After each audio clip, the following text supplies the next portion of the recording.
sorry that I told you no. Do you want to tell me how that made you feel? No! One time, my parents told me no too, and I'm still in therapy for it. But that's my trauma, and I won't let that be your trauma. Let's go break these cycles together. I'm going to share with you how to reduce the frequency of those public tantrums episodes by analyzing this viral TikTok skit where it shows what people think gentle parenting or millennial parenting is. Hello, my name is Marcela Collier. I am a certified parenting coach and founder of HIC Parenting Coaching Agency. My team of coaches and I have helped 14,151 parents break free from reactivity and raise secure, emotionally healthy, sensitive, and neurodivergent kids.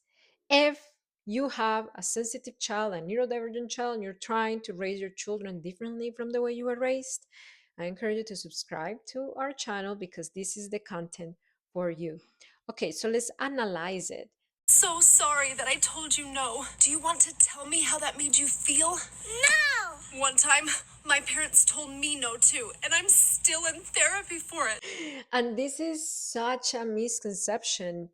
People think that if we are not punishing our kids, if we're not using the belt and timeouts, then we don't say no to them. We always say yes.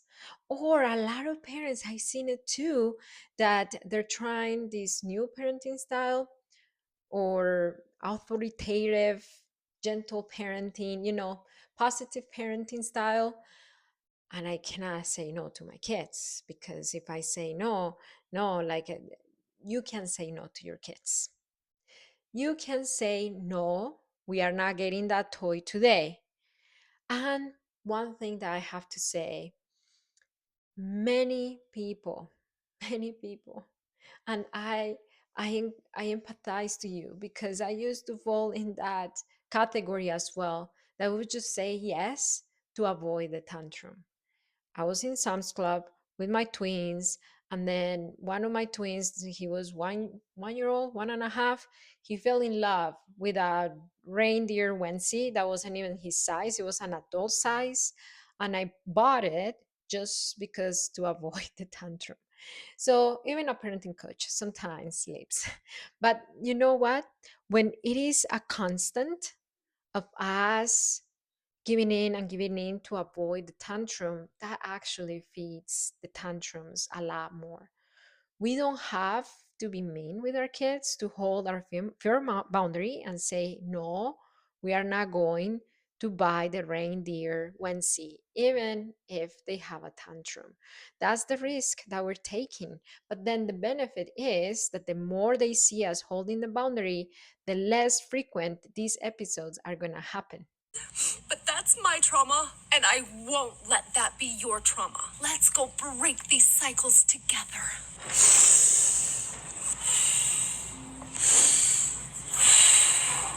I get it.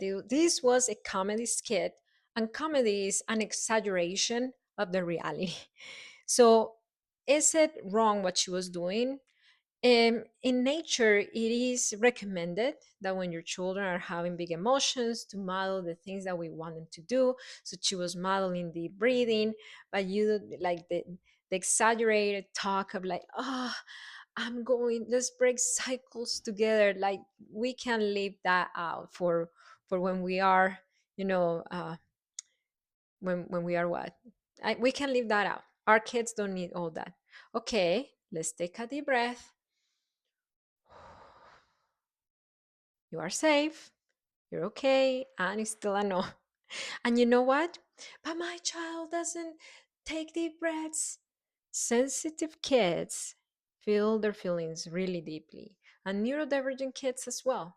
So there might be things that could be adding to the dysregulation or them not feeling calm. And it could be not just that they what they're demanding, which is the toy, but it could be the environment, the noise, the lights, the people. So there could be, when it comes to sensitive kids, a million other things that could be adding to the dysregulation. And taking deep breaths might not be something that they are capable of doing at that moment when they feel very overwhelmed. But that doesn't mean that you don't model it. You still want to model it. See how we're letting the fear and anxiety up out of our bodies? It's very mindful, very demure. Is this what your big little feelings need? Definitely!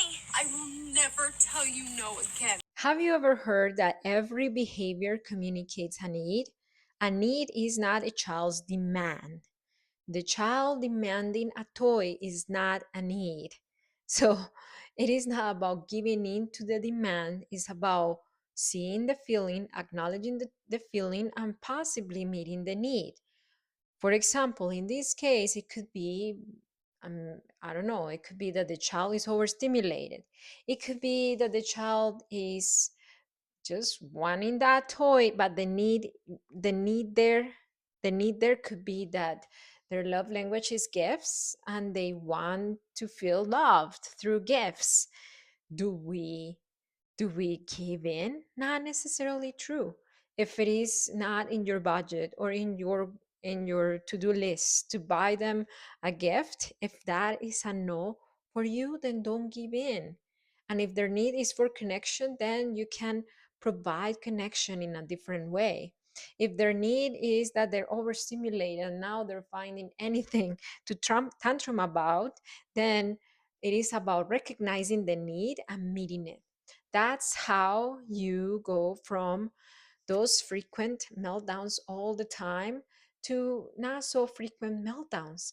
And it's not just about what you do in the moment, but outside of the store, once they're calm, to revisit the topic and say, hey, remember when we were in aisle 6 at Target that you really wanted that toy? Well, next time, instead of yelling and throwing a tantrum, maybe you can tell me, Mom, I really wanted that toy and I feel disappointed. You give your child language on how to manage and communicate their feelings and needs better in the future. That's how you correct behavior, not with punishment, not with giving in, but with actually providing your children with the skills they need. If you've been in a cycle of trying to be kind and then losing your cool, feeling guilty, giving in, and then the cycle of yell and regret, I have an invitation for you. There is a free class where I teach you my parenting with understanding system of needs to understand what your children need, break free from reactivity so you can raise your sensitive and neurodivergent kids with a lot more peace.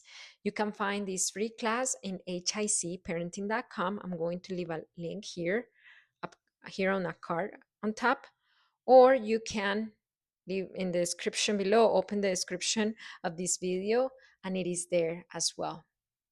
I want to tell you that it only takes understanding of yourself and of your children's needs to transform your parenting. And you know something?